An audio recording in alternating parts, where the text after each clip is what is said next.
नमस्कार, मैं doctor Manoj Pande, abroad studies and career counsellor,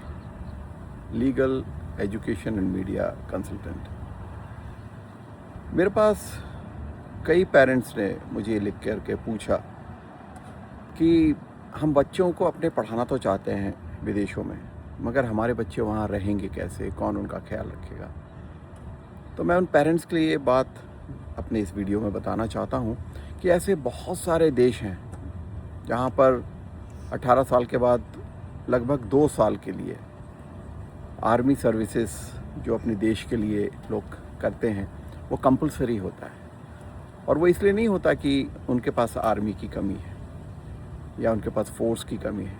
वो इसलिए कराया जाता है कि कोई भी बच्चा डिपेंडेंट ना रहे, इंडिपेंडेंट बने, उसको आने वाली ज़िंदगी के बारे में पता लगे कि किस तरीके से ज़िंदगी को जिया जाता है, किस तरीके से सवेरे उठ करके हमें काम पर जाना है, दिन भर क्या काम करना है, कुछ एक्टिविटीज़ करनी है, शाम को हम आएंगे, अपने कमरे में आएंगे, अपने खाना जो हमें खाना है उसकी तैयारी करेंगे। सोने की तैयारी करने से पहले क्या किया जाता है, जो अक्सर हम लोग इंडिया में देखते हैं कि बच्चों को माँ बाप करके देते हैं। नहीं, इसमें कोई बुराई नहीं है कि माँ बाप करके देते हैं, मगर हम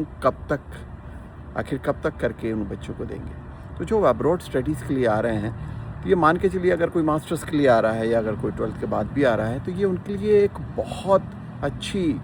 सीख होती है। खासकर अमेरिकन देशों में, कनाडा की तरफ जो लोग आते हैं और पढ़ते हैं, ये आप मान के चलिए, मैं उन पेरेंट्स को बताना चाहता हूँ कि जब आपका बच्चा वापस 6 महीने या साल भर बाद या 1.5 साल बाद जाता है, तो आप यकीन नहीं करेंगे कि आपके बच्चे में कितने चेंजेस आते हैं। भले मजबूरी में सही, उसको वक्त सब कुछ सिखा देता है। और मैं उन स्टूडेंट्स के लिए भी बोलता हूँ कि जब आप बाहर आएंगे, आज नहीं तो कल आपको अपनी ज़िंदगी के लिए उड़ान भरनी पड़ेगी। तो आप जब बाहर निकलेंगे तो ये सोच करके आइए कि आपको मेहनत करनी है और अपने आप को साबित करके उस मुकाम पर पहुंचना है जहां पर आप अपने उन लोगों को वो दुनिया दिखा सकें जिन लोगों ने आपको बड़ा करके इस काबिल बनाया कि आप आए, पढ़े और कुछ बन सके। तो पेरेंट्स जो भी इस बात की चिंता करते हैं, और ठीक है, पेरेंट्स के तौर पे हम भी हैं, अपने बच्चे की चिंता करते हैं और करना भी चाहिए, मगर हमें उन्हें उड़ने भी देना चाहिए ताकि उनको पता लगे कि ज़िंदगी के जो थपेड़े होते हैं उसको पार करके किस तरीके से सक्सेसफुल हुआ जाता है। Thank you.